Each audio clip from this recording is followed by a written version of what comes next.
Well, Second Presbyterian Church is one of the oldest congregations in our city. It actually began on the Circle in 1838, and there were 4 churches on the Circle at the time, and only one remains. And over the years, the congregation has moved further north, and we've been in this location since 1959. It was built to look like a Gothic cathedral, and I think they did a good job. This church has a very traditional feel to it, but it's full of life, and yet it is has a traditional worship service. But we've also found some of the greatest human transformation happens through our mission and our outreach programs. And throughout our long history, this church has been committed to the life of the city. We've had urban and downtown missions and ministries. Right now we're heavily engaged in something called Westminster Neighborhood Ministries, which has a preschool and after-school program. It has a health clinic, it has a soup kitchen, it's a food pantry, and we're getting ready now to break ground on a new adult service center where we'll continue to provide even more services for the adults in the Near East Side. Our Presbyterian women have a magnificent program of outreach where they're engaged in both local and global ministries. We have a partnership with churches and communities in Kenya. We've had Mexico partnerships. We've been engaged in Haiti, a nursing school. The list really goes on and on. It's hard to just pull out a few. One of the programs that really excites our congregation is our Christmas Benevolence program. We've got it down to what we call a fine art because they work on it all year long. We have referrals of about 185 or so families. They were selected months ago by referrals from social workers and other agencies. And they'll be able to come and select very gently used clothing for their families. They'll receive several weeks' worth of groceries.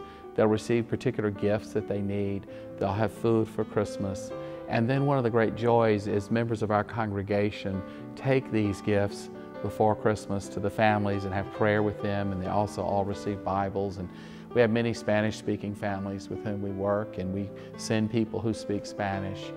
But it is just such a joy for our congregation to connect and build relationships with people at Christmas, but also throughout the year. It probably engages nearly 1,000 of our members in this effort. Because one of the things we've done is that we work in what we call ministry teams. And when 2, 3, 4, 5 people feel that God is calling them to a certain ministry, we feel it's our role to bless those ministries that are in alignment with our mission statement. And so we find people are engaged in all kinds of hands-on ministry all the time. We have a program called SAWS where we build ramps for homebound people. We've been involved with Habitat for Humanity for 20 years, and it was so gratifying to see this year the first family for whom we built a home paid off their mortgage after 20 years, and now it's their home, built lovingly with the people of this congregation in conjunction with that family.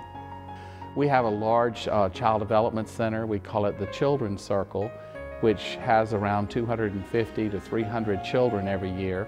And it's wonderful to see so many families from the community come that either don't have a church home or are members of other congregations. We also have something called Center Point Counseling. We have 9 full-time pastoral counselors or therapists who work with individuals or families in the community that are in great need. We even have a program called New Day, which is for any family that has experienced the trauma of divorce.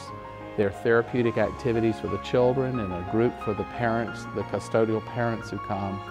And the beautiful thing is, because of the generosity of the members of this congregation, we're able to offer that professional counseling on a sliding scale. I believe someone would want to come to this congregation because we center our lives in Christ. We have a diversity of viewpoints and ideas, but we are united in Christ and we respect one another's viewpoints and ideas. And here we really focus on human transformation. Somebody said one time, what's the business of the church? And the business of the church is spiritual transformation.